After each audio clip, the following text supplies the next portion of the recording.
Meus queridos irmãos, muito boa noite. É com alegria que aqui estamos mais uma vez, mesmo que afastados fisicamente, mas unidos de coração, por pensamentos e sentimentos, neste momento ainda tão crítico e tão doloroso em nossas vidas. Estamos iniciando mais um mês, ainda impossibilitados de comparecermos às nossas palestras de forma presencial, mas damos então continuidade aqui às nossas palestras virtuais. E este mês de junho nós vamos voltar às palestras comemorativas dos 50 anos de nossa casa, do Núcleo Espírita Alta de Souza, e estamos então iniciando as palestras virtuais comemorativas, porque até então todas as outras palestras e eventos foram presenciais.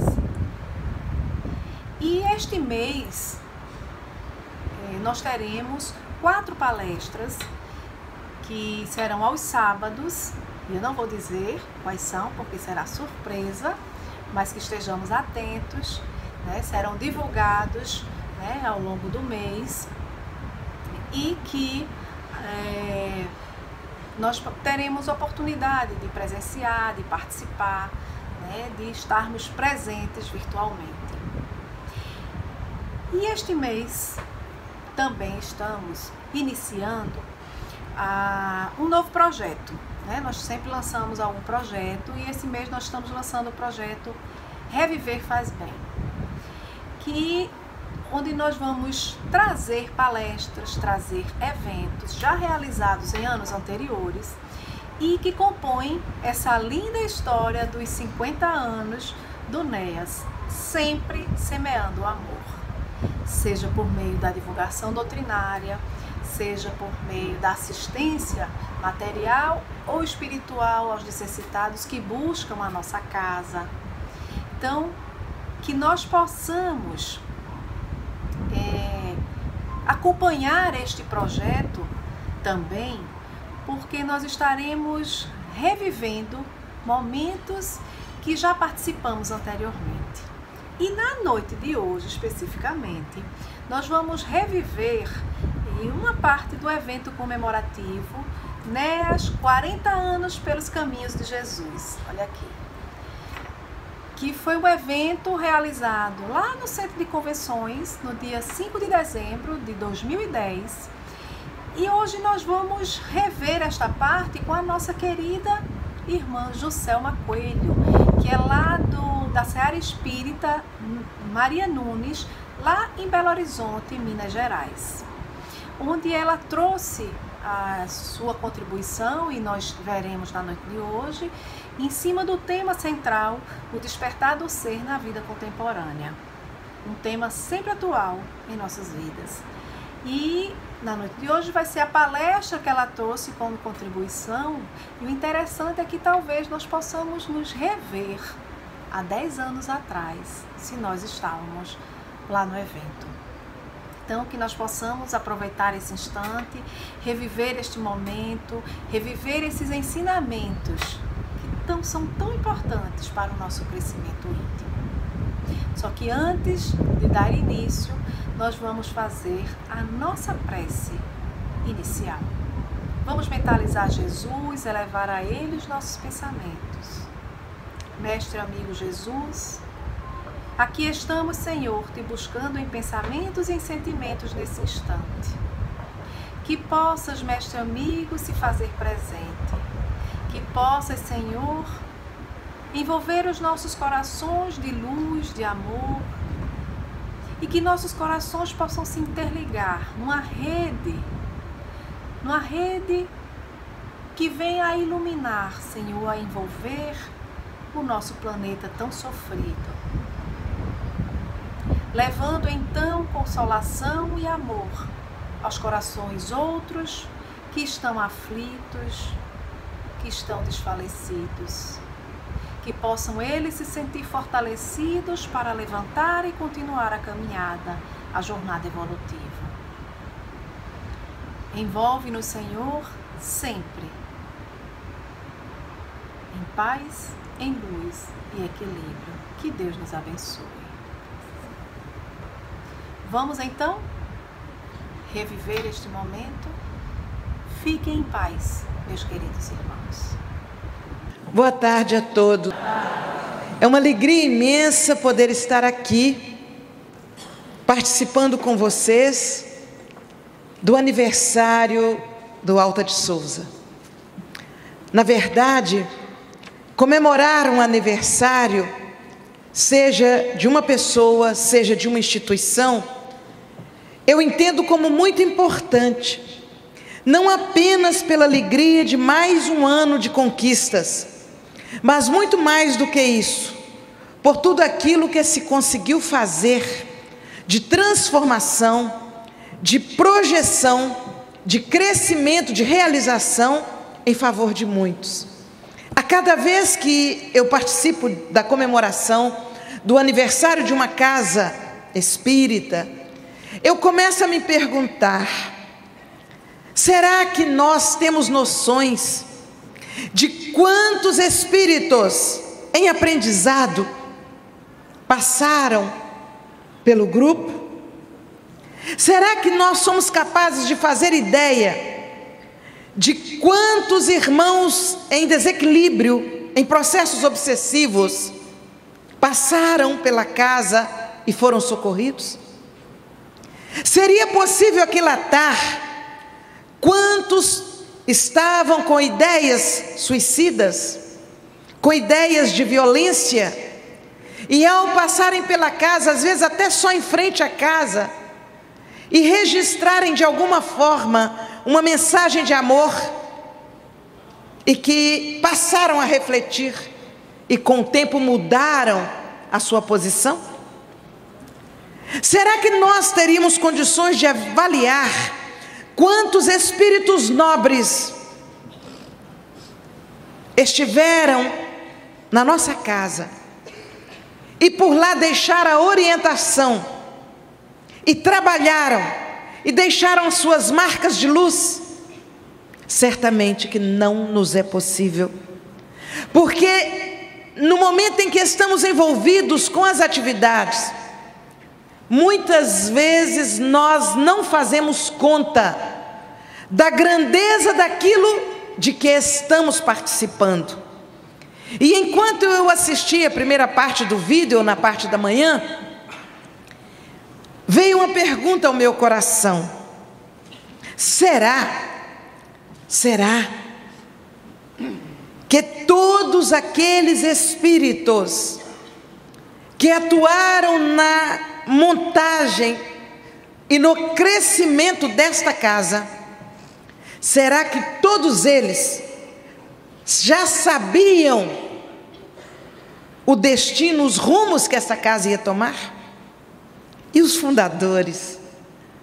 Será que aqueles que trabalharam na fundação imaginavam que o grupo ia ficar tão grande, com uma realização tão ampla, quanto a que nós tivemos notícias aqui enquanto assistíamos? Certamente que não. Porque as pessoas, por um gesto de amor, por uma intuição, talvez cobrança dos compromissos do passado, as pessoas começam o trabalho de uma maneira simples, de uma maneira amorosa, disponível. E à medida que o tempo vai passando, é que nós vamos vendo o toque de amor. Eu diria até mais, o toque de Midas, do rei Midas, que o amor é capaz de dar a um trabalho que se iniciou com tanta simplicidade. E à medida que o tempo passa, nós vamos vendo se multiplicar as ações em benefício de muitos. E nós mesmos somos os primeiros a ser beneficiados, porque nós mudamos a nossa maneira de ser. À medida que ajudamos, nós também somos tocados por essa mesma semente de amor. E tudo muda em nossa vida. E tudo é amor. desde o verme que labora no subsolo, até mesmo as estrelas de imensa grandeza que irradiam sua luz no universo, desde o pequenino ser até aquele ser de mais alta condição evolutiva, tudo é fruto do amor. E por sermos frutos do amor, nós vamos deparando com um convite a uma mudança, a uma harmonia. E é muito interessante porque muitas vezes, quando começamos na nossa caminhada evolutiva a tomarmos conhecimento da nossa capacidade de servir, da nossa capacidade de amar e de ser, nós vemos no exterior de nós mesmos, através das pessoas com quem convivemos, nós vemos a motivação para o nosso crescimento. Então muitas vezes a gente começa na nossa caminhada evolutiva, já considerando toda aquela caminhada que o nosso amigo Alberto colocou na parte da manhã, mas vamos imaginar uma acelerada na nossa caminhada evolutiva. A gente começa achando que tem que fazer a caridade, entre aspas, ao semelhante.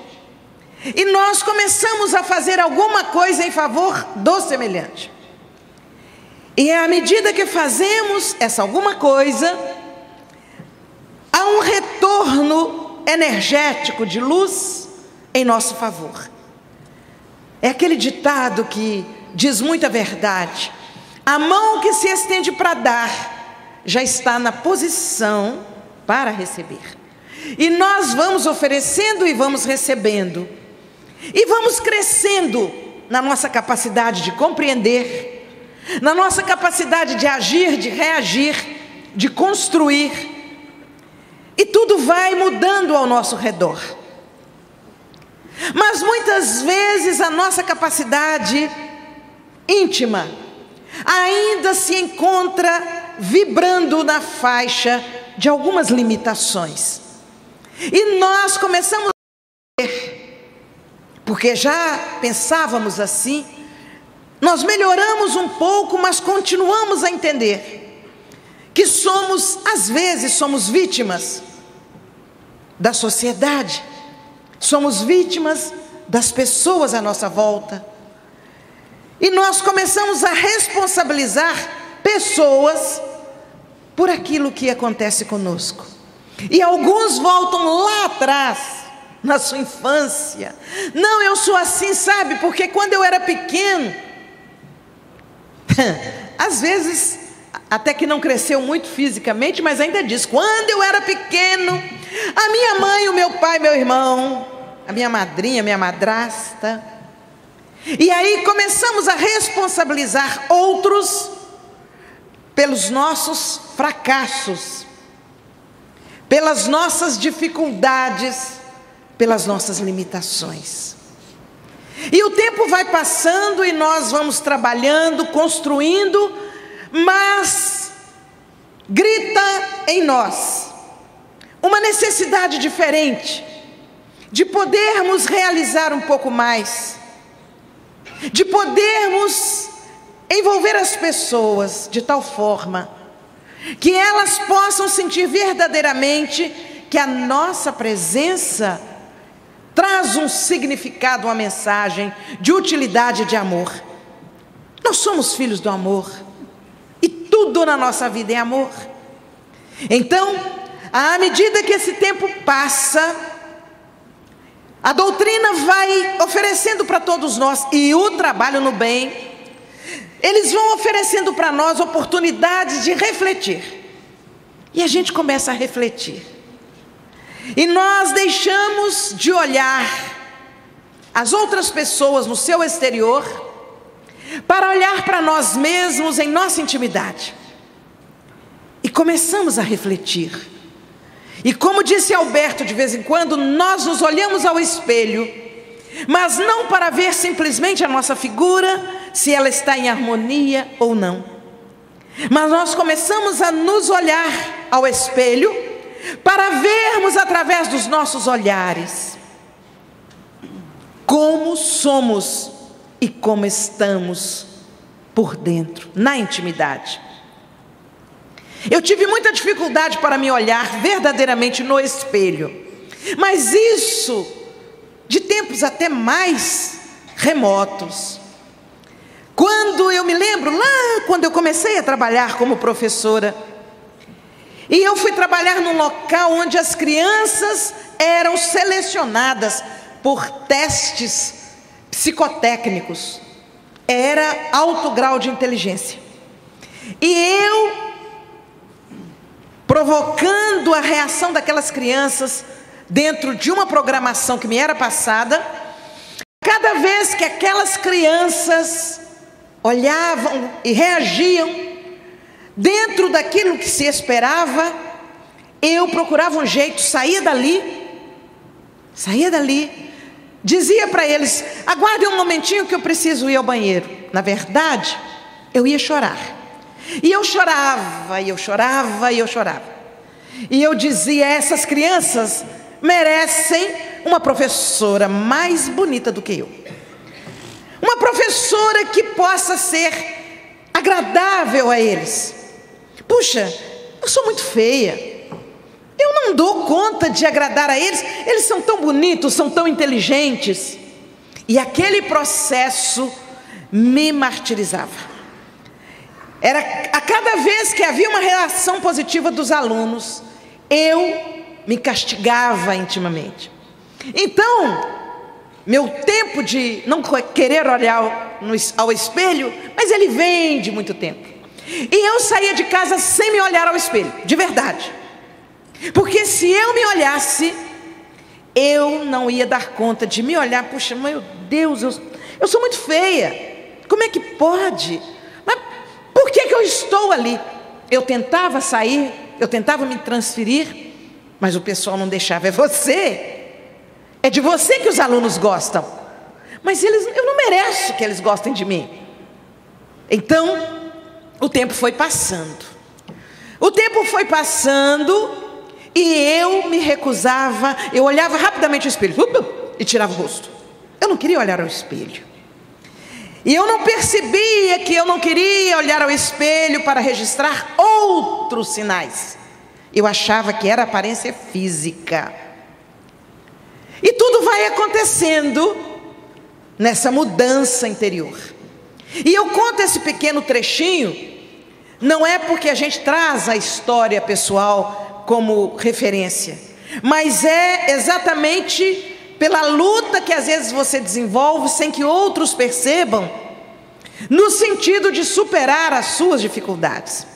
E eu fugia dos aglomerados, eu vivia correndo de todas as circunstâncias em que eu pudesse aparecer, porque, puxa vida, eu, negra, feia, pobre, meu Deus, pé grande, não sei, não dá, eu tenho que ficar longe. E aí um dia, numa das minhas vindas à mostra, a primeira vez, houve uma manifestação de carinho muito grande, e eu ia descendo, e as pessoas me abraçando, e eu emocionada, feliz, mas com vergonha. Meu Deus, eu não mereço. Aí, da outra vez que eu vim, eu falei com a minha amiga que me trazia, a minha amiga da paz. Eu falei: o da paz, eu não dou conta de passar por aqui, eu fico com muita vergonha. Dá a volta comigo e deixa eu... Não tem uma porta pelos fundos? Ela disse: tem, mas... Não, me leva por lá, por favor. Eu não dou conta de enfrentar os abraços. E ela me deu a volta, e eu entrei e saí pela cortina. E quando eu saí tentando despistar de todas as formas, eu escutei um clamoroso ar. Gente, naquele dia eu comecei a tomar consciência que no fundo, a vaidade, a vontade de eu não sou, eu não mereço, mas no fundo eu achava talvez que merecesse. E aí, a vergonha foi tanta que eu disse para dar paz assim: eu não dou conta de encarar esse povo agora. Eu quero voltar. Eu vou dar a volta. Joselma, falei, vou voltar. E eu voltei. Cheguei lá na frente e me entreguei nos braços dos companheiros. E aí,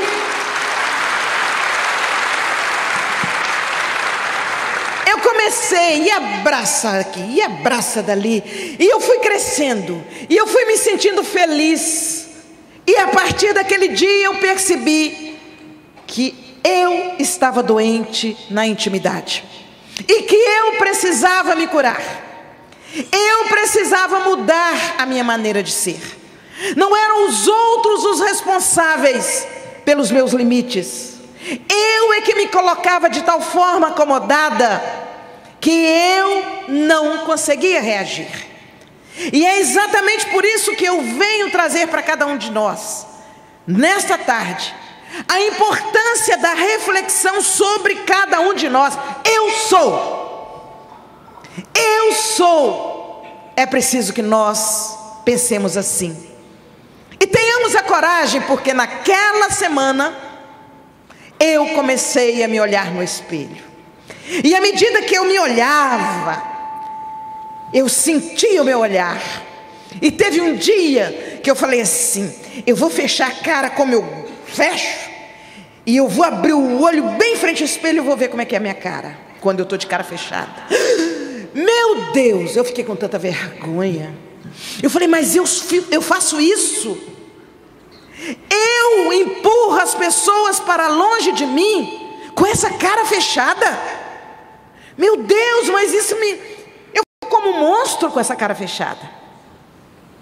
E eu achava que ser séria era status na inteligência, na capacidade moral. A pessoa séria era moralizada.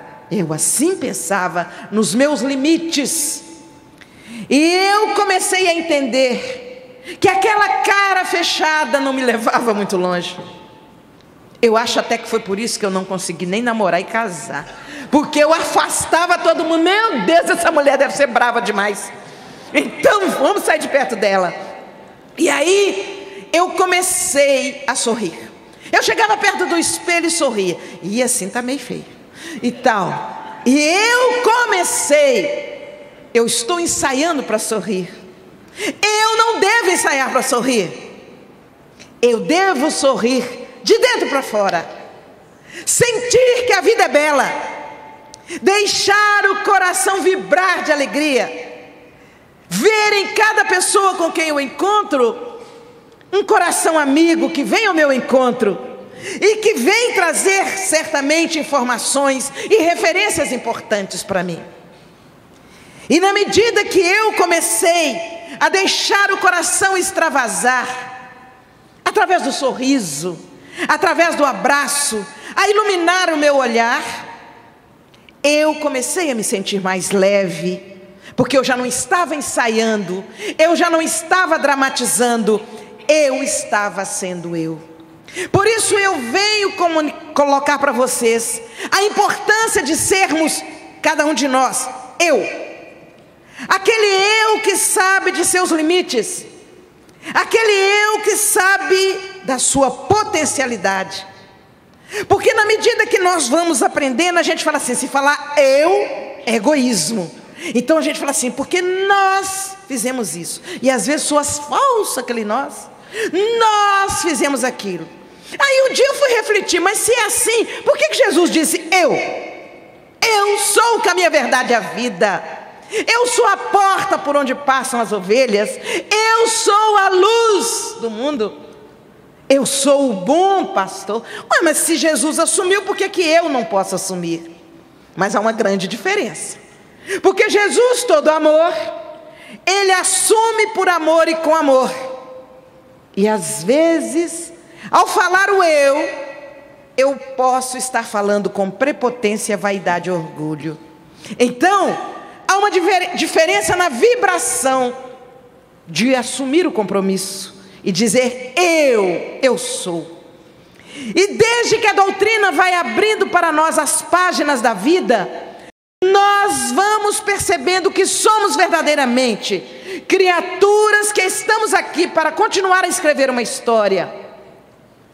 Mas não apenas uma história que satisfaça simplesmente a nós mesmos, mas escrever uma história que possa ser exemplificada para muitos.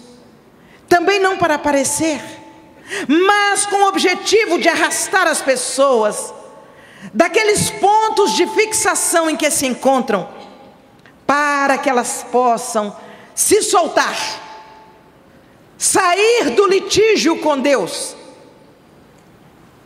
e entrar numa faixa de viver a vida. Eu não vou repetir a música, porque eu não sei de cor a música do Alberto, que não é do Alberto, né? Mas viver a vida. E isso é importante que seja assim. Nós estamos vivendo uma época na caminhada evolutiva da Terra e do universo, uma época que exige de nós uma mudança de padrão vibratório. Nós precisamos deixar o amor vibrar, mas não o amor que nos leva a uma postura de egoísmo, mas um amor que vibra e nos deixa sermos nós mesmos em qualquer circunstância, com qualquer pessoa. Ver em cada criatura verdadeiramente um irmão, e não termos tempo para nos deixar levar por melindres, por sentimentos que muitas vezes nos enterram numa determinada posição. O tempo é de abrir o nosso coração, é de olhar para frente e de olhar para o alto, mas não olhar para o alto no sentido do orgulho e da prepotência, olhar para o alto no sentido de ver a luz e ter a certeza que essa luz irradia e ilumina o nosso caminho.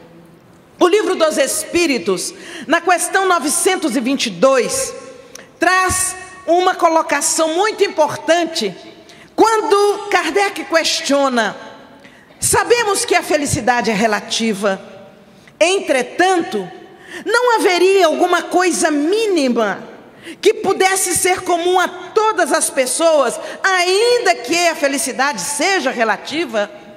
E os Espíritos respondem: sim, existe. No aspecto material, no aspecto físico, é cada pessoa ter o mínimo necessário para sobreviver. E aí, parando um pouquinho nessa primeira parte da resposta, a gente vai começar a refletir. Para alguns que têm fome, o mínimo necessário é ter um prato de comida. Para outros que estão na cama há tanto tempo, sempre de costas, com esse calor, que está ali sofrendo, que não pode virar, o mínimo necessário para essa pessoa ser feliz é alguém chegar com amor, virá-lo um pouco de lado e sustentá-lo um pouquinho com as mãos. E enquanto sustenta com as mãos, deixa a energia de amor irradiar-se através de suas mãos, de seus dedos, e aquela pessoa sente um alívio. Ai, hoje eu estou feliz. Para outros que são mais abastados, talvez o mínimo necessário seja fazer uma viagem a um local que ainda não conhece, ou então frequentar um curso tal na escola qual. Esse é o mínimo necessário para cada um de nós, na nossa faixa evolutiva, e que nos deixa felizes. E aí continua a resposta: no aspecto moral, o mínimo necessário para que as pessoas se sintam felizes é a crença na vida futura e a consciência tranquila. E essa resposta sempre me faz refletir muito. Porque desde que nós entendemos por gente, nas várias jornadas reencarnatórias, os espíritos amigos, os condutores do progresso da Terra, informam das formas as mais variadas, que é preciso trabalhar para limpar do nosso coração as mágoas, os ressentimentos, aqueles pontos negros que não deixam a nossa consciência estar tranquila. Eles vêm de tempos em tempos enviando à Terra criaturas que buscam nos ensinar a vivência das virtudes. E o que são as virtudes? São como as cores do arco-íris, que se definem como uma só cor. As virtudes são todas filhas do amor. E cada vez que nós trabalhamos uma virtude, nós estamos nos despojando do peso da nossa consciência. Nós estamos limpando a nossa consciência, não só a consciência, mas o próprio perispírito, que muitas vezes está sobrecarregado dessas marcas que trazemos do passado. Então, isso nos é proporcionado das mais variadas formas. Essas figuras fantásticas que passaram pela Terra, e eu não deveria dizer figuras, mas esses seres, esses espíritos encarnados, que passaram por diversas épocas aqui na Terra, nos arrastando pelo magnetismo da luz e do amor, para a mudança de comportamento. E a gente muda um pouquinho, concorda, e até hoje a gente se entusiasma, por exemplo, com Sócrates. Nós nos entusiasmamos com todos aqueles grandes do passado, que trouxeram a marca do amor e da luta por um ideal. E a gente não percebe que eles deixaram a marca de luz, mas que nós não nos lembramos, por exemplo, no caso de Sócrates, a gente nem sabe direito, a não ser os grandes pesquisadores, o nome daquele que levou para ele a cicuta para que ele ingerisse. A gente não sabe. Ele fez um papel, mas a gente não sabe nem o nome dele. Mas o idealista, que não apenas teve o ideal, mas que vivenciou e que sofreu por esse ideal, esse deixou a marca. E de tempos em tempos eles vêm e nos mostram e nos provocam a mudança. E veio o Evangelho, e vieram outros depois de Jesus, e chega a doutrina espírita, e ela faz algo diferente. Ela não só mostra, mas ela nos provoca a fazer. Ou você faz e muda, ou você faz. Não tem um outro caminho. É como se nós estivéssemos num corredor, que depois que a gente entra nele, fecha a porta de trás, não tem mais jeito. Você tem que seguir para frente. E à medida que você segue, você vai se sentindo na obrigação moral de mudar. E você vai mudando. E você não consegue simplesmente mudar num simples estalar de dedos. Agora eu mudei. Mágica. Agora eu amo. Agora eu sou feliz. Agora eu vou sorrir de dentro para fora, de verdade. Não é assim. Essa mudança vai se dando aos poucos. E na medida que ela se dá dentro de nós, nós irradiamos. Irradiamos de tal forma que a gente volta à questão 922. Aí, a nossa consciência se torna tranquila, porque nós já não laboramos no sentido de que o mal se propague. Nós já não nos sentimos felizes quando alguém que foi instrumento de uma dor para nós esteja passando por uma dificuldade. Nós já começamos a crescer, e aí a nossa consciência está tranquila, e temos ainda por cima essa fé na vida futura, a convicção que os dias de amanhã vão ser melhores do que os de agora. E quando nós tomamos conhecimento disso, nós somos felizes. Aí essa felicidade começa a irradiar no nosso olhar, no nosso gesto, nas nossas palavras, na segurança das nossas ações. E enquanto nós nos tornamos mais seguros, os nossos protetores, os nossos amigos, os amigos daqueles a quem nós temos que ajudar, os amigos dos nossos amigos, eles começam a nos estimular, eles começam a nos proporcionar recursos para que nós possamos ser referência verdadeira para muitos que estão à nossa volta.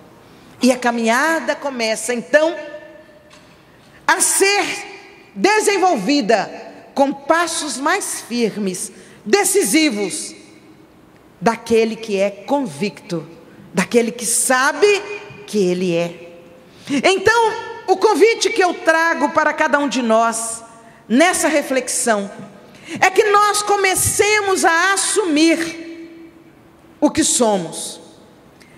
Não no sentido, seria bom que não fosse assim, das qualidades que temos. Tomara que vocês já tenham muitas qualidades. Mas o ideal é que a gente possa assumir a nossa condição individual a partir daqueles pontos que nós precisamos trabalhar. Puxa vida, eu reclamo de tudo. Será? Não, não reclamo não. E aí você começa a se questionar. E de repente percebe que você é muito exigente mesmo. Você é perfeccionista mesmo. E aí você começa a fazer um trabalho.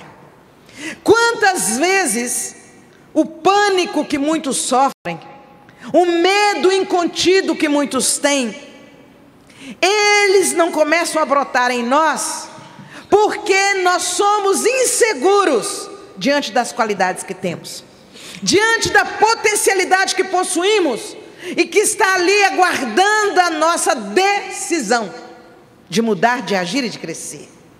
Então, na medida que nós somos inseguros, o medo se aposta de nós, e de repente nós passamos a nos esconder. A gente não quer ver. Alguns de nós, em processos de ensimesmamento, nós nos colocamos até no escuro dentro de casa, porque você não quer ver a luz do dia, porque a luz te incomoda. Mas a luz te incomoda porque você se acha um ser inútil, incompetente. E às vezes esse achar que nós somos seres incompetentes nos leva até a invejar aqueles outros que são capazes de fazer alguma coisa. E não percebemos o quanto nós irradiamos energias que se cruzam e entrecruzam na nossa comunidade, na nossa sociedade. E temos então que, ao voltarmos para nós mesmos, começar a mudar a maneira de nos vermos, para com que esse mesmo olhar que a gente se vê, a gente possa ver o semelhante. Então, eu vou vibrar de alegria mesmo quando o meu companheiro conseguir alguma coisa que eu não consegui. Não é fácil, mas é preciso que seja assim. Eu vou começar a romper as barreiras das minhas limitações. E eu sou capaz de fazer e de mudar. Nós não estamos estudando e refletindo, nós não estamos aqui hoje simplesmente para passar uma belíssima tarde de domingo. Ao contrário, talvez muitos de nós poderiam estar passando uma belíssima tarde de domingo à beira-mar, ou quem sabe em outra circunstância. Mas nós estamos aqui para começarmos a assumir o que somos e o que precisamos fazer para melhorar cada vez mais. Disse um amigo espiritual alguns anos atrás para nós em um pequeno grupo: olha, vai chegar um momento em que nós não vamos ter tempo de nos reunirmos para fazer seminários, palestras. Nós vamos estar trabalhando um ao lado do outro e dizendo assim, aquela questão de O Livro dos Espíritos, e o outro dizer, não, mas a resposta da outra questão. E dizia esse espírito amigo: não porque não faz bem o estudo, o seminário, as palestras, mas é porque é necessário que a gente saia da nossa condição em que estamos para começarmos a ir ao encontro do que necessita, daquele que precisa mais do que nós, daquele que precisa de um olhar, de um sorriso, de uma mão estendida. Já não precisam tanto, vejam como até o governo colabora. Até pouco tempo atrás, nossas instituições precisavam matar, literalmente, matar a fome de muitos. Hoje, eu vejo casas espíritas preocupadas: o que é que vou fazer? Como é que nós vamos agir? Porque a nossa matéria-prima está reduzindo. Louvado seja Deus pelo aspecto material. A questão 922, eles já estão tendo o mínimo necessário, mas eles não têm algo que nós somos capazes de oferecer, sem pretensão. Eles não têm algo que a doutrina espírita nos dotou de certeza e de convicção. Essa certeza de que nós, como filhos de Deus, temos potencial para sermos diferentes, temos potencial para fazer, para transformar, para ajudar a crescer. E aí, isso que muitas vezes aqueles que recebem o seu salário para entregar a sacola, e eles não sabem às vezes como vivenciar com eles essa certeza da vida futura, essa certeza de que somos importantes, essa certeza de que cada um de nós precisamos resgatar a nossa dignidade de filhos de Deus, a nossa dignidade de seres humanos, que somos capazes de mudar o mundo, de iluminar o mundo para melhor. É preciso sairmos desse processo de acomodação e de esperar que as pessoas nos amem o tempo todo, de querermos que as pessoas venham até nós, como eu fiz naquela situação. Passei pelos fundos, mas no fundo eu queria, tomara que eles venham me abraçar, mas constatar a decepção que eu causei em alguns, pelo olhar, mais do que pela lamentação verbal, me fez naquele momento reagir, resgatar a minha dignidade de ser humano, que Deus me dotou de condições de estudar, de aprender, de raciocinar, de refletir, de agir, de caminhar, de poder abraçar, de poder sorrir, de fazer sorrir. Então, se eu tenho tanto potencial, e cada um que aqui está tem tudo isso e muito mais, se eu tenho esse potencial, por que eu vou esconder isso? Olha a luz debaixo do alqueire. Por que eu vou esconder o que eu sou? Eu sou. E vamos trabalhando os limites e projetando as qualidades. Vamos mudando a nossa maneira de ser.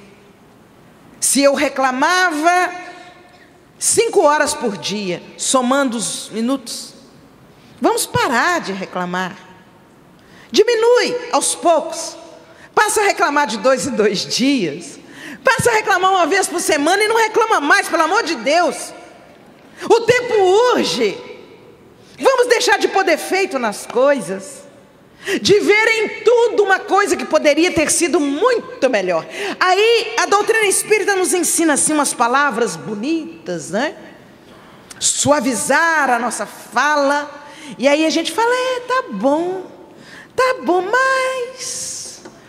E é por isso que um espírito, através da psicografia de Francisco Cândido Xavier, nos lembrava sobre a vírgula antes e depois do mas. Porque tem a vírgula depois do mas que assusta. É aquela vírgula da língua ferina, da crítica, do defeito que a gente põe. Fulano é bonzinho, mas... às vezes a pessoa está até querendo dar um bom emprego, uma boa função para um outro. Falei, mas se fulano falou esse mais, deixa eu ter cuidado. E o mas antes, a vírgula antes do mais, né? Olha, nós estamos cansados, vírgula, mas vamos lutar mais um pouco. Então, a vírgula antes do mas, diz o Espírito, ela é uma mensagem de otimismo e de encorajamento.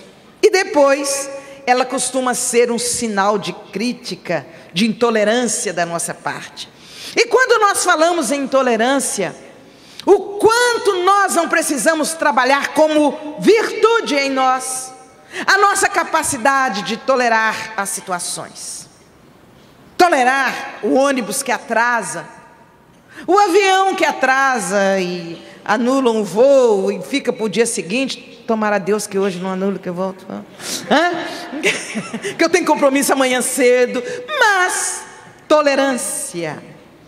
Tolerância com tudo aquilo que vai acontecendo à nossa volta. E eu fico imaginando o quanto cada um de nós, ao sairmos daqui, não podemos nos transformar em estrelas ambulantes a iluminar corações, mas sem falso pieguismo, na nossa naturalidade, na nossa postura de vivência de igual para igual, na nossa condição de nos tornarmos mensageiros da paz. Teve um dia, alguns anos atrás, eu falava muito assim, eu reclamava, e eu apontava defeito, eu falava muito, mas eu não falava para companheiros espíritas, eu estudava só. Aí, um dia eu fui assistir uma palestra do nosso querido amigo Divaldo, e naquele dia, quando eu cheguei perto dele para cumprimentá-lo, Divaldo, ele estava sentado, eu coloquei a mão na mesa assim, ele apertou meu punho com muita força, e ele começou a falar, me passando algumas orientações sobre a importância do trabalho, de levar onde fosse necessário uma palavrinha de consolo, de incentivo, de esclarecimento. E eu pensava comigo mesmo, meu Deus, eu não vou falar mesmo, não sei para que ele está gastando o tempo dele. E ele falando. Aí eu agradeci polidamente, e eu já ia saindo, quando ele disse, e tem mais, e cuida do corpo. Eu parei, olhei para ele. Esses médiuns são danados, viu, gente? Tem que ter um cuidado danado com eles. Vocês não precisam ter não, porque eu não sou médium, não. Aí, eu olhei para ele, eu falei, mas como ele está falando desse cuida do corpo? A consciência estava pesada, que eu andava meio assim, à vontade, né? Que eu queria só cuidar de ficar bem à vontade. Se pudesse, eu saía de chinelinho para todo lado, tal. Não estou nem aí, eu quero ser como eu sou. Aí a consciência pesando, aí eu pensei, o que será que ele está querendo dizer com isso? Ele está falando da saúde ou da minha aparência? Ele olhou para mim e disse assim, dos dois.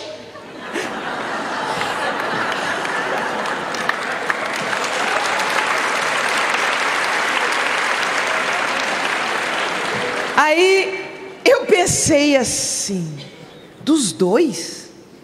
Ele disse outra vez, você, pelo trabalho que vem por aí para você, você precisa estar em condições físicas para concluir o trabalho que lhe pertence, que é de seu compromisso, que é de sua obrigação. E da aparência, pasmem com isso, e da aparência, porque é caridade proporcionar às pessoas a capacidade de te ouvir desde o princípio.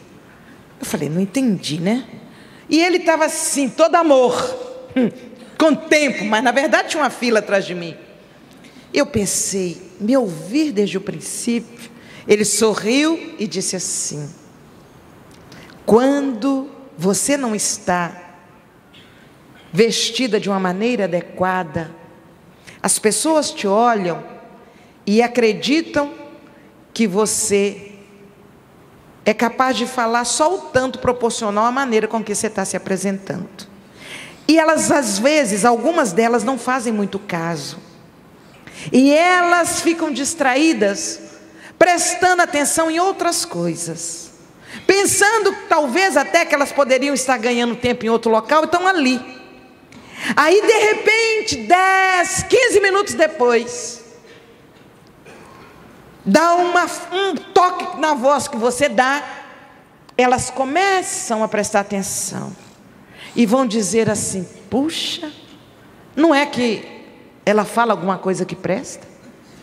Então, se você se apresentar honrando aqueles que vão te ouvir, se vestindo em harmonia, que lição, né, gente? Essas pessoas vão receber a sua caridade e vão te ouvir desde o princípio, na mensagem que você traz, que é uma mensagem de paz e de incentivo ao amor, ao trabalho e à vida. Eu saí dali tonta. Eu falei, mas que coisa, nem viver do jeito que eu quero viver, assim, à vontade, eu não posso mais. E aí o amigo espiritual já não foi ele. Falou, olha, e dá graças a Deus, porque pelo que você traz de compromisso do passado, ainda é pouco, você está pagando suavemente os seus compromissos. Então, minha gente, aí eu fui devagarinho, olha o eu sou. Aquela inibição, aquela dificuldade que eu contei para vocês lá atrás, eu não conseguia romper de uma só vez. Aí eu pensava, meu Deus, eles vão falar que eu estou chique demais. Aí eu tirava a roupa e punha o chinelinho e punha o sapato baixo. Aí quando eu consigo falar, agora eu sou. Agora eles falam assim, você deve ter arrumado um namorado bem bonito, hein, José? Porque você está andando de um jeito que só quem tem namorado... Olha, para vocês verem, minha gente. Então, você não pode ir pela opinião do outro. Por isso a importância do eu sou. Não, eu não tenho namorado, mas eu sou. Eu sou comprometida comigo. Eu sou comprometida com aqueles que vêm me apoiar, me ajudar a refletir e a estudar. E se essa é uma maneira de eu poder dizer para eles, estou feliz de estar aqui, é preciso que eu tenha essa maneira de dizer, eu estou feliz. Eu contei essa pequena trajetória minha, não foi no sentido realmente de mostrar um lado individual, um lado particular nosso, mas é no sentido de dizer para vocês que nós precisamos superar, nós precisamos mudar a maneira de ser, nós precisamos aprender a ser verdadeiros com amor, com suavidade, com emoção e com respeito. E é preciso que isso seja trabalhado. E temos tantas virtudes a serem trabalhadas, minha gente. O Evangelho nos traz algumas. A humildade. Mas não é a humildade que fala, não, eu estou aqui, louvado seja nosso Senhor. Porque às vezes aquele louvado seja nosso Senhor, ele é tão bem ensaiado que o coração não está vibrando naquilo não. Então é preciso que a nossa humildade vibre verdadeiramente no que é. O que é ser humilde? É saber se colocar com suas limitações, no lugar em que você estiver. Então, ser humilde não é simplesmente sentar na última cadeira. Não, eu sou humilde, nada contra os que estão na última fileira. Mas, olha, eu sou humilde, eu sento lá atrás. Não. Você pode ser humilde sentando na primeira fileira, para apoiar.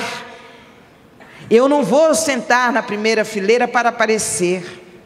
Eu não vou me sentar na primeira fileira para ouvir melhor, porque eu até ouço bem e o som está bom. Mas eu vou me sentar aqui para dar um apoio, para dar um incentivo, para dar um sorriso. Vejam a postura de humildade paralela, associada à convicção: eu sou capaz de sorrir. Às vezes as pessoas dizem assim: eu não vou lá mais não, vou assistir outra vez Divaldo. Divaldo já está meio cansado, fica repetindo as coisas, eu não vou lá mais não. Prepotência, meu Deus do céu. Sabe por quê? Primeiro, porque cada vez que a gente vai, a gente sempre ouve, nem que seja uma palavra que nos renova. E segundo, a gente é médium de espíritos que às vezes estão presentes no ambiente e não conseguem às vezes entender tudo que ele está falando. E nós que já conhecemos a doutrina e que já ouvimos a história, a gente já entendeu, então nós vamos ser médium daqueles espíritos. E a gente dá uma de que, não, eu não tenho tempo para isso não, eu vou lá, vou perder meu tempo. Precisamos trabalhar essas qualidades. Por isso o eu sou é muito importante. Eu sou capaz de mudar. Eu sou capaz de estender a mão para alguém que caminha um pouco atrás ou ao meu lado. Eu sou capaz de transformar o ambiente onde eu estou. E vem alguém e diz assim: não, mas na minha casa não tem jeito de mudar não. Lá é tudo tão complicado. Mas é. Nós somos capazes sim de mudar. E aí a gente vai aprendendo a ter tolerância com aquelas pessoas que nos magoaram. Uma vez, uma amiga minha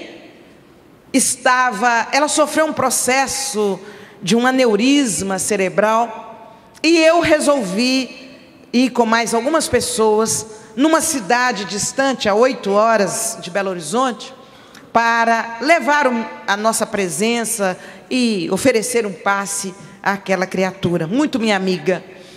E aí eu chamei uma pessoa e essa pessoa chamou uma outra. E eu falei: mas puxa vida, logo ela que eu não gosto dela. Por que a gente não gosta, né, gente? Uma mania esquisita da gente. Fulano não gosta de fulano. Ai, meu Deus do céu, lá vem fulano, deixa eu dar uma despistada aqui e sair fora, né? Umas coisas assim que não tem muito a ver. Não, mas no movimento espírita isso não acontece não, né, gente? É só lá fora. Aí lá fomos nós, e eu incomodada com a presença daquela pessoa no carro. Vamos para uma estrada, chegamos num determinado ponto, um pneu furou. Trocamos, pusemos a reserva e vamos até mais na frente, lá a gente manda arrumar. Aqui não tem posto por aqui, era uma estrada um pouco mais deserta. Aí, mais um pouquinho e o outro pneu furou. Naquele momento eu senti um frio, porque a fama daquela estrada era uma fama de onde havia muitos assaltantes, onde se dava muita violência. E eu pensei: e agora? Havia um homem, eu e a outra. Aí este homem disse assim: vocês ficam aqui as duas? Eu falei: pronto, lá vou eu ficar com essa criatura. Vocês fiquem aqui as duas, fiquem perto do carro, mas vocês fiquem atentos, vocês prestem atenção. E eu vou pegar carona com um caminhão que passar, vou até a borracharia. Para andar depressa eu só arrumo um pneu, volto, troco o pneu e a gente vai até o posto para trocar o outro. Daí a pouco passou um carro, passou outro e parou. Passou um caminhão e olhou e aí, tá tudo bem? Aí nós chegamos uma perto da outra. Tá tudo bem. Aí ele disse assim: vocês precisam de alguma coisa? Não, tá tudo bem. Mas vocês estão sozinhas aqui? Não estamos sozinhas não, o moço foi ali no mato. Ele olhou, pensou, coçou a cabeça E ele parou o carro, desligou o motor. Aí nós chegamos perto uma da outra. Mas ficamos assim juntinhas, né? Aí ela falou: o que nós fazemos? Eu falei: olha, tem um pedaço de pedra ali. Aí aquele moço desceu do carro calmamente, atravessou. Nessas alturas nós já estávamos juntinhos uma da outra. Ele vai ter que pegar nós duas de uma vez. Eu quero ver se ele dá conta. Ora, minha gente, aquele moço chegou perto de nós e disse assim: isso aqui é muito perigoso. Eu estou vendo que vocês duas estão mentindo. O que está acontecendo? Aí ela olhou para mim. No final, eu falei com ele: é o pneu. Ele riu, falou: eu vi o carro, não tinha nem jeito. O carro estava lá sem roda, né? Sem o pneu. Aí ele disse assim: mesmo vocês não querendo, eu vou ficar aqui com vocês, tomando conta de vocês. E aquele moço ficou ali perto de nós. Ficou ali perto de nós. E nós não conversávamos. Aí eu despistei, tal. Cheguei lá olhando o mato. Peguei um pedaço assim de pau. Fiquei com aquilo na mão e tal. E o moço calado. No fundo eu acho que ele estava morrendo de rir de nós duas. Aí ele ficou até o companheiro da equipe voltar. Quando ele voltou, cada uma de nós duas queria contar o que tinha acontecido. Porque quando ele viu de longe um caminhão parado, ele também assustou. E aí o moço falou: bom, agora o senhor chegou, então deixa eu seguir minha viagem. E foi embora e tal. Muito bem.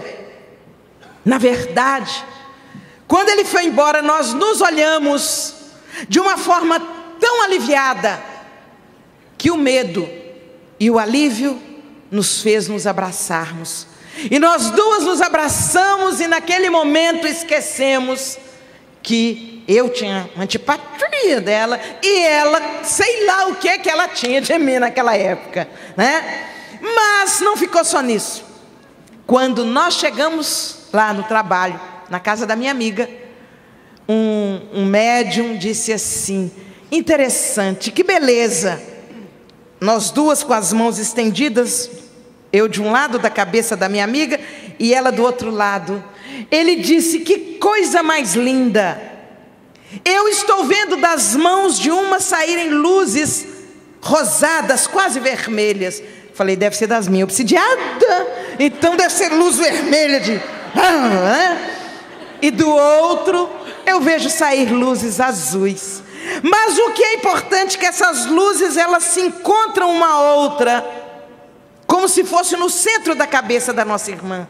E elas se misturam. E elas tomam um colorido diferente. E dali daquele encontro, como se fosse uma explosão, elas irradiam por todas as partes do cérebro. E aí eu fiquei pensando, as diferenças somadas promovem a harmonia. As diferenças que nós não podemos querer que as pessoas sejam iguais a nós. Mas nós precisamos respeitar os limites e as diferenças de cada um, sem colocarmos defeito. Eu acho que a Rosaldi esqueceu de mandar o aviso de quanto tempo que falta. Não esqueceu não? Está em cima? Não, está dentro do horário, eu vou te avisar ainda. Ah, você vai me avisar? Que bom. Então, bom, que eu falei: gente, será que ela esqueceu? Ah, muito bem. Então, minha gente, desculpa, gente, mas eu não estou aqui como palestrante. Eu estou aqui como amiga conversando com vocês. Então eu tenho essa naturalidade. Eu contei toda essa história falando na tolerância, para trabalharmos a tolerância em nós em relação àqueles com quem nós temos dificuldades. Não deixemos de realizar o bem, não deixemos de fazer crescer, porque nós temos dificuldade com A, com B ou com C. Não abandonemos um trabalho na casa espírita ou no grupo, porque agora o dirigente que está lá eu não suporto, eu não aguento, não era para ser ele e ele acabou sendo, não podia, então eu vou sair dessa casa. Minha gente, o que os amigos espirituais têm com isso? O que os necessitados que vão àquela casa têm com isso? Vamos praticar o exercício da tolerância. E enquanto a gente tolera, a gente começa a amar. E de repente a gente fala, gente, até que ele não é tão desesperado, de ruim, igual eu pensei que fosse, não. Olha só, ele tem até umas qualidadezinhas. E ele começa a ver em nós também um ritmo diferente de vida e de realização. À medida que nós saímos do eu, esse eu que eu procuro assumir, mas que eu saio do eu já vou sair diferente. Eu já não vou sair naquele nós ensaiado, mas eu passo a assumir muitas vezes até a liderança de uma equipe, mas já é diferente. É a liderança daquele que ama, daquele que tem conscientização, e eu começo verdadeiramente a irradiar a paz. Quando ontem eu conversava ali pertinho, que a gente foi conversar numa casa espírita, eu lembrava para os companheiros de lá daquela história, daquele encontro de Jesus com os 70. Ele chamou os 12 que foram chegando, os 12 discípulos, e depois chegaram mais 70, e o Evangelho descreve isso com muita clareza, né? E Lucas diz assim no capítulo 10, e depois vieram 70, atendendo o convite de Jesus, e aqueles 70 receberam a mesma delegação que os 12 tinham recebido, aquela delegação que todo mundo sabe de cor. Eu sei de cor, no intelecto, mas não dou conta de vivenciar aquilo muito bonitinho, não. Ide, pregai, curai os enfermos. Eu penso que eu tenho que sair curando as chagas físicas, e eu não entendo o que são os enfermos muitas vezes da alma. Curai os enfermos, ressuscitai os mortos. E eu penso assim, não, hoje não preciso desses milagres mais não, mas e os mortos para a vida? E aqueles que se sentem depressivos, e aqueles que estão desanimados, que estão se sentindo impotentes diante das dificuldades, é como se eles fossem mortos, e eu preciso ser instrumento para ressuscitá-los. E Jesus diz mais: limpai os leprosos. Eu falo, mas meu Deus, nem usa mais essa palavra, porque ela está fora de moda. Hoje a ciência, mas os leprosos da alma, aqueles que deixaram marcar o seu perispírito com as chagas da vaidade, do orgulho, da prepotência, etc, etc. Aqueles que deixaram, não, aqueles que deixamos marcar, né? E aí Jesus caminha mais um pouco, e ele diz que nós possamos abrandar a mente daqueles que se sentem em desequilíbrio. E ele vai por aí afora, nos alertando para darmos de graça aquilo que de graça nós recebemos. E alguém fala, não, mas eu não cobro nada pelo que eu faço. Não cobra em dinheiro, mas cobra retribuição, gratidão, bolo de chocolate. Fala, não, eu vou lá aplicar o passo, porque lá tem bolo de chocolate para comer. E essas coisas, não, nós não estamos cobrando, de jeito nenhum eu não cobro. Jesus disse, de graça recebestes, de graça dai. Então, ele chamou também os 70, e ao chamar os 70, ele delegou mais ou menos a mesma coisa, e ele orientou, olha, caminhem de 2 em 2, vocês vão, ao chegar na cidade cumprimentem, ao chegar em algum lar que receber vocês desejem a paz para aquele lar. E ele vai falando, e aí, na medida que o tempo passou, aqueles 70 voltaram, e eles voltaram imensamente felizes. Mestre, mas você não imagina, pessoas que não enxergavam voltaram a enxergar. Mestre, paralíticos andaram com a nossa presença, e eles falavam, e Jesus, eu fico imaginando, calmo, tranquilo, certamente os seus olhos sorrindo, quase da infantilidade daqueles 70, e eles ali estavam, e Jesus, depois que eles manifestaram a alegria pelo que conseguiram, Jesus, feliz, disse assim: vocês deveriam se alegrar muito mais, antes, pelo nome de vocês estar escrito nos céus. Eles também estavam tão entusiasmados que eles olhavam um para o outro. Imaginem, curamos, fizemos enxergar, os desequilibrados voltaram a ficar equilibrados, e o nosso nome ainda está escrito nos céus. O tempo passou, e os evangelistas registram que num determinado momento, Jesus começou a falar de maneira forte para seus discípulos: olha, quem quiser me seguir, que beba do meu cálice, que acompanhe, que sofra os desafios que eu sofro. E na medida que Jesus foi falando, alguns historiadores imaginam que estavam os 82, outros falam que eram 72, então estariam os 84. Então, em outros acham que não, foi momento separado, mas não importa, são detalhes. O certo é que na medida que Jesus começou a falar na importância de sairmos de nós, na importância de olharmos para nós e para fazermos algo, começaram a sair, e saiu, e sai outro, e sai outro, e foram saindo. Chegou o momento que os 70 tinham saído dali, e Jesus, olhando para os 12, se dirigiu a Pedro, o mais velho, e disse calmamente: e vocês não irão? Vocês também não vão? E Jesus disse assim, desculpem, e Pedro respondeu com uma pergunta para mim fantástica: para onde iremos nós, mestre, se só tu tens a palavra de vida eterna? E mais não disse. E esses 12 ficaram.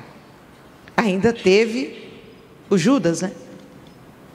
Mas os 70, que era um grupo maior, os 70 que estavam entusiasmadíssimos com os fenômenos, os 70 que se sentiram supervalorizados porque o nome deles estava escrito nos céus, eles não tiveram força interior para cumprir o mandato mediúnico, o mandato do cristão. Não basta nós vivenciarmos o exterior, não basta que através de nós os fenômenos se deem, não basta estarmos aqui felizes comemorando 40 anos, ou 70, ou 100, porque a gente não sabe quanto tempo antes houve o planejamento para chegar nisso aqui. Não basta isso, é preciso que cada um de nós, fazendo a sua introspecção, assumindo o eu sou, saiba que tem o seu nome escrito no céu, não porque é importante, mas é como um registro de contrato de parceria. Ó, esse aqui assinou, ó. Ele vai chegar lá, vai fazer isso e tal. Aí chega aqui, nós criamos em torno de nós uma crosta de vaidade, de prepotência, de melindre, de orgulho. Eu não vou lá, eu não quero saber, porque eu estou trabalhando muito agora, porque eu estou estudando. E a gente vai arrumando desculpa e vai criando uma crosta em torno de nós. E o tempo passa, e os 12, o grupo menor: para onde iremos nós, mestre, se só tu tens a palavra de vida eterna? É esta mensagem que eu deixo para todos nós neste final. Assumindo o eu sou, que nós tenhamos a convicção que não temos outro caminho a seguir, a não ser o caminho da harmonia, a não ser o caminho do amor, porque nós somos filhos do amor. Nós somos a luz e, como tal, nós amamos. E enquanto amamos, que nós possamos fazer o trabalho do Mestre que nos manda seguir e pregar. Não pregar em palavras, mas pregar em ações, renunciando a essas tendências negativas, renunciando a esses posicionamentos de aconchegar a nós mesmos na acomodação. E ao mesmo tempo, amando cada vez mais, de maneira consciente, porque o verme que labora, como eu disse no início, ele ama, mas ele ama de uma maneira instintiva. Ele ama porque ele é filho do amor. E nós haveremos de amar, não apenas porque somos filhos do amor, mas porque nós somos construtores da nossa própria caminhada, do nosso próprio destino. E como filhos do amor, e como instrumentos do amor, é preciso que nós irradiemos amor, deixando de lado as limitações e as dificuldades que muitas vezes nos fazem nos acomodar e nos esconder através de uma dor que, na verdade, ela é passageira, ela é temporária e ela ali está porque ela encontrou cama quente em nosso comportamento, em nossa maneira de ser. Que o amor nos inunde as forças interiores para que nós possamos sair por aí amando indistintamente, através das ações, através do exemplo, através das preces em favor dos outros, através de tudo aquilo que há de crescer em nós, por nós e no ambiente onde estivermos. Que a luz de Deus nos inunde os corações, que a paz de Jesus nos habite hoje e sempre. Muito obrigada.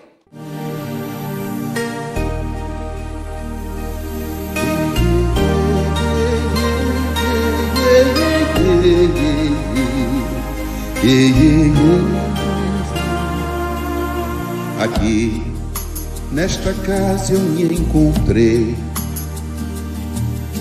entrei e aqui dentro vi saída.